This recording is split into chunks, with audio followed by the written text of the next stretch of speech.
syukran lillah, amma ba'du. Dewan juri yang arif dan bijaksana, pemirsa yang dirahmati oleh Allah Subhanahu wa taala. Kami perwakilan dari delegasi PKKT Institut Agama Islam Bani Fatah Barul Ulum Tambak Beras Jombang. Saya Monika Windarwa selaku pembicara pertama, rekan Nita Nur Mustafida selaku pembicara kedua, rekan Nita Samrotul Fuada selaku pembicara ketiga. Berbicara tentang politik tentu tidak ada habis-habisnya. Dari zaman Rasulullah sampai zaman sekarang selalu menjadi isu yang sangat renyah untuk diperbincangkan. Manusia adalah seorang yang tidak lepas dari politik, tapi kerap kali politik dikaitkan dengan isu yang kotor. Jelas, realita membuktikan bahwasanya politik mampu memperpecah belah umat. Lantas, apakah politik diperbenarkan? Apakah politik diperbolehkan? Oleh karena itu, Imam Al-Bulwafa menjawab, as-siyasatu makana minal af'ali bihaitsu yakunu an-nasu ma'ahu ila sholahi wa ab'adu anil fasadi fa illam yusyari'hu Rasul sallallahu alaihi wasallam wala nazala bihi wahyu. Politik adalah segala tindakan manusia yang mendekatkan kepada kebaikan, dan politik adalah segala tindakan manusia yang menjauhkan dari kemadharatan. Meskipun politik tidak disyariatkan oleh Rasul dan tidak ada wahyu yang mengupas tentangnya.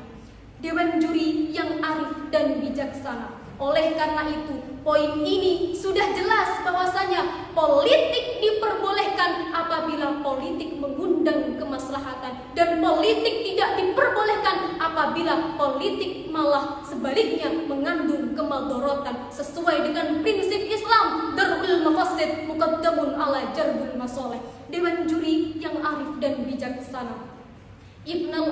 Imam Abdul Qayyim menjelaskan bahwasanya politik dibagi menjadi dua, yakni politik yang mengandung kedoliman dan politik yang mengandung keadilan. Sudah jelas bahwasanya politik yang mengandung kedoliman maka Islam mengharamkannya. Sedangkan politik yang mengandung keadilan, yang memberikan dampak kemaslahatan bagi masyarakat dan sekitarnya, maka hal ini disyariatkan oleh Islam. Dewan juri yang arif dan bijaksana. Untuk pandangan ketiga akan dijelaskan pembicara kedua, yakni rekan Nita Nur Mustafida. Dewan juri yang arif dan bijaksana. Sebelum kita mengupas lebih jauh tentang politik, setidaknya kita mengetahui terlebih dahulu apa itu politik. Mengutip dari Asy-Syaikh Abdul Wahab Al-Khalaf dalam kitabnya yang bertajuk As-Siyasah Asy-Syar'iyyah fi Syu'unid Dusturiyah, beliau membagi politik menjadi dua klasifikasi. Klasifikasi yang pertama yakni as-siyasah ad-dusturiyah, yang mana politik ini konstitusinya berprinsip pada prinsip-prinsip Islam dan didukung oleh sunnah Rasulullah. Yang kedua yakni as-siyasah ad-dawliyah, yang mana konstitusi ini berprinsip pada persatuan, mubadalah, tasamuh, dan juga toleransi. Namun sebelum lebih jauh lagi kita mengenal politik, kita harus tahu bahwasanya kunci utama dalam politik adalah ar-ra'i atau yang kita sebut sebagai pemimpin. Menurut pendapat Imam Ibnu Taimiyah dalam kitabnya yang berjudul As-Siyasah Asy-Syar'iyyah fi Islahir Ra'i wal Ra'iyah, beliau mengatakan bahwa seorang pemimpin itu harus memenuhi dua kriteria dari beberapa aspek yang telah diungkapkan oleh banyak sekali ulama. Dua aspek itu adalah al-qawam atau adil dan juga al-amanah atau tanggung jawab. Mendukung pendapat Imam Ibnu Taimiyah, yakni sebuah tendensi dari kaidah fikih yang berbunyi tasarruful imami 'ala ar-ra'iyati manutum bil maslahah. Kebijaksanaan seorang imam itu harus didasarkan pada kemaslahatan para rakyatnya. Jadi ketika seorang imam ingin membuat hukum yang akan diimplementasikan kepada rakyatnya, seorang imam harus memikirkan dampak dan juga akibat yang akan muncul dari hukum-hukum tersebut. Mendukung juga dari pendapat di atas ialah sebuah kaidah fikih yang berbunyi kullukum ra'in wa kullukum mas'ulun 'an ra'iyatihi. Setiap dari kalian adalah seorang pemimpin dan setiap pemimpin akan dimintai pertanggungjawabannya.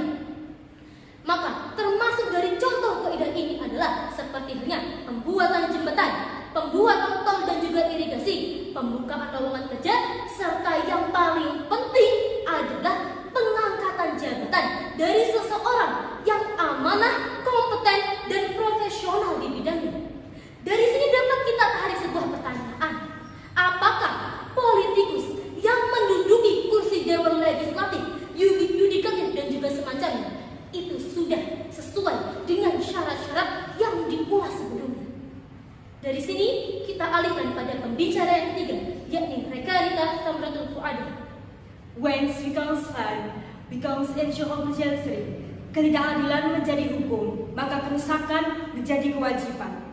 Dewan juri yang terhormat, di sini kami setuju dengan argumentasi pro. Karena apa? Hakikatnya politik tidak ada yang bersih. Politik yang awalnya untuk mengatasi solusi umat, malah yang terjadi adalah menambah kerusakan masyarakat.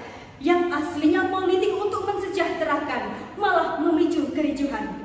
Maka dari itu terdapat kaidah al-khuruju minal khilafi mustahabun, yakni meninggalkan perselisihan ini sunnah. Karena di dalam politik ini adalah terdapat madorot di dalamnya. Kiai Haji Khalil Stakuf selaku Ketua PBNU pun menegaskan bahwasanya untuk menghindar dan menolak politik identitas. Karena apa? Karena itu adalah sumber untuk penghancuran umat. Dewan juri yang bijaksana dan arif, semakin sedikitnya pemahaman mengenai Nahdlatul Ulama, NU di mana-mana dan kemana-mana. Seharusnya ini adalah untuk menguji nyali, bukan malah tercemplung dalam oligarki. Maka dari itu, Dewan juri yang arif dan bijaksana memang berawal dari politik ini adalah penting. Peran penting bagi kita, apalagi kita sebagai kaum muda, yang mana sumbangsi pemikiran kita ini sangat berpengaruh dalam kemajuan bangsa. Tapi nyatanya apa? Di dalam politik ini banyak yang saling mengkambing hitamkan, banyak yang mementingkan kepentingan sendiri, yang dimana dinilai untuk kerusakan umat. Dan ini dinilai bahwa tidak sesuai dengan syariat. Maka dari itu, orientasi Nahdlatul Ulama ini mengajarkan akhwalus syahsiyah, mengajarkan fokus pada pendidikan agama. Mari warga negara NU, kita sebagai pelajar NU, kita wujudkan kita publiskan ke kancah dunia bahwasanya kita mampu mensejahterakan umat tanpa adanya perpecahan, tanpa adanya campur tangan politik. Dewan juri yang arif dan bijaksana. Pada kesimpulannya, sebagai generasi muda, sebagai generasi pelajar, lebih baik kita menghindari politik apabila kita tidak berkompeten di dalamnya. Sesuai kaidah al-khuruju minal khilafi mustahabun. Menghindari perselisihan pendapat itu dianjurkan. Ditegaskan lagi, ma la yudraku kullu, la yudraku kullu.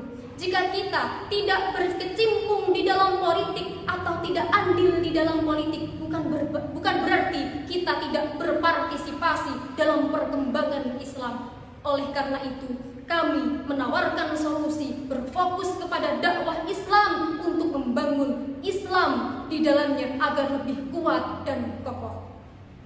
NU merawat jagat, membangun peradaban. Sekian dan demikian. Akhirul kalam. Wassalamualaikum warahmatullahi wabarakatuh.